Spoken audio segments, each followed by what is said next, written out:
प्रधानमंत्री केपी शर्मा ओली सरकार समानता यता समृद्धि नापस्वाका नेजना चोंगो दाबियाना दिगदु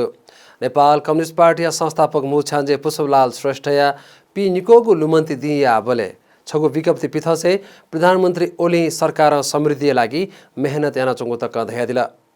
देया त समृद्ध देखेको पार्टी ख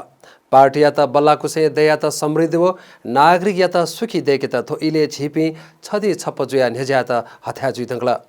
उकी झिसा समृद्ध नेपाल सुखी नेपाली राष्ट्रिय आकांक्षा नेजाको गुदु झिसा थोयान ह या मफुगु हो या ल्याउँदनीको फुक्क जा या तेना गुदु वेका प्रधानमन्त्री धयादी कि पुष्पलाल या नीति थौया सन्दर्भे थो पाछिजु पुँजी व प्रविधि या त जिमिको कुतले लक्षणा दिस उत्पादन अपेके निर्यात थका आयात मोयानो थोलपु झिसा समृद्धि चुलाके फै पार्टी थ्याउमथ्या पेवे निब बहुमतिया लिसे मु थाया चुलाको दुसा मेगु प्रधानमन्त्री धयादी कि पुष्पलाल या सांगठनिक राजनीतिक मनतुना ख व थौ जिमसा अपयना पुङकाको दु